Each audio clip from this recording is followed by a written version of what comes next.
Yeah, it sounds crazy. No problem. I'm involved. Let's go. Yeah. Ecclesiasticus in the Apocrypha 26 and 19. My son, keep the flower of thine age sound. Oh, I'm sorry. We didn't finish it. Oh, finish that one. Coming right there. Right here. Ecclesiasticus 7 and 24. Right. Hast thou daughters, have care of their body, and show not thyself cheerful toward them. Right. Don't be cheerful with your daughters. Lock them in. They should fear you. They should fear you. Come on.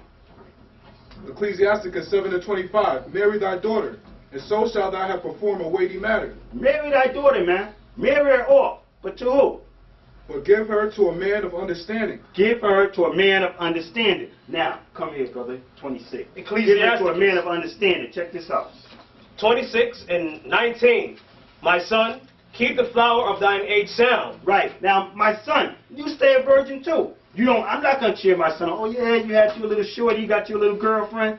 Yeah, y'all. Yeah. No. Brother said to me, yo, you don't let your son live? No. I don't let my son live. What was he talking about? Little girls running up and down the street. My son want to look at him and chase him. No. I know all about that. That's how he got here. That's how come me and his mother's not together. That's how come we got a beef.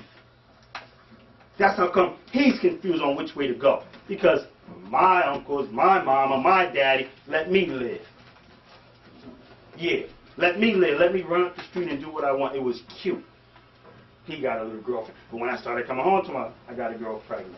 Mommy, can you help me? I need Pampers. I need milk. Boy, I didn't lay down with that girl. You did. I don't want that.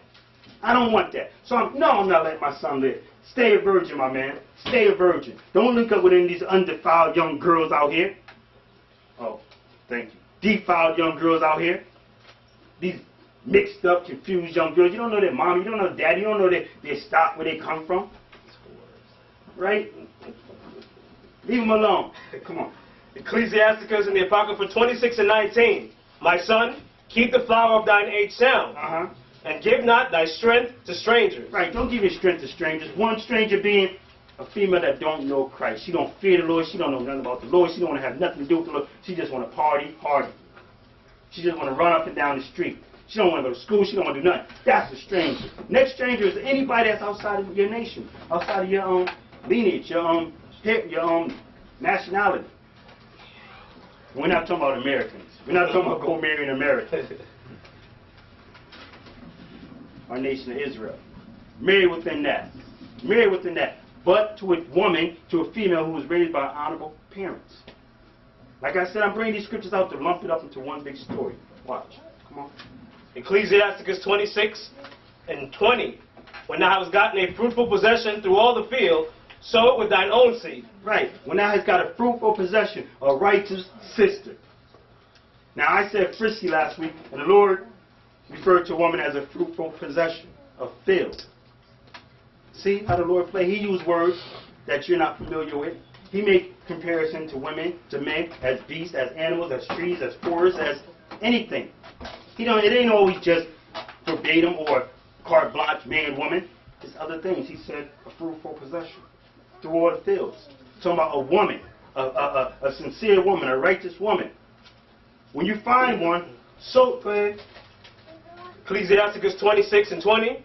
When thou hast gotten a fruitful possession through all the field, sow it with thine own seed, trusting in the goodness of thy stock. Right, because you know that this sister is right. You know where this sister came from, who was her mother, who her father. Your daddy and your mama checked it out. They set it up for you. Now you can sow your seed there. You can have children there. And now when you go off to work, when you go off to take care of your business, you know this sister is carrying your house well. She's running it well. You have no need to worry. No need to worry. Because you know this sister had a good upbringing. Not no woman you just found in the street. She was wearing her pants just as low as a dude. Her cleavage hanging out. She got makeup from ear to ear. She's into the big hairdos, the jewelry. If she's into them things, then they're going to carry over into your marriage. Once you start feeling she's done enough, she had 1 or 2 babies, she can start feeling, oh, I need to start living for me. I can't stay in this house. That's not what you want. You need a woman that need to know that her place is home. Handling that. That's first and foremost. Let's see women get carried away with that. Her place is in the house. That's first and foremost. The woman's first business is in the house. Like the man's first business is taking care of the Lord's business. Anything else is secondary. Me going to get a job, secondary. After the Lord's business. The woman going to get a job outside the house, secondary. After she take care of her house. Everything is secondary. There's an order. There is an order. And everything comes after Christ and the Most High. So those things must be put in place first. Come on. Ecclesiasticus 26 and 21.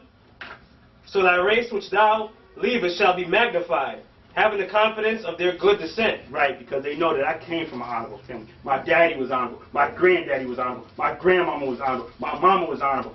And my great, on the father's, it just goes all the way down. Everybody knows. It ain't got the story, though. My daddy was John Dillinger. He was a murderer. My daddy was, give me an infamous person, Al Capone. They come from good descent. Your children come from good descent. So they have faith in that. They have strength in that. They have confidence in that. I come from a good background. And they're going to look to do the same thing for their children. And the same thing for their children. This is how we get it back. But it must be implemented. Somebody has to start it. So we take a stance here. So you think it's crazy that we're all involved in our children's life? So be it. So be it. Now you say there's no men around, no men standing up. Here go one right here. I'm involved all the way to the core. You said it's too much? Is it? It's too much? It's too much that I don't want my daughters and my sons running around playing the whores? Is that too much? Is it? Oh, but you just rather have a check. That counts me as a good father if you just got a check. If the man is just sending a check, that counts me as a good father. Nah. I'm totally involved. All the way. We're done there. Let's go to Proverbs 6:20. Somebody give me that. Because we're still talking about the man now, the man and his upbringing, how he's supposed to deal.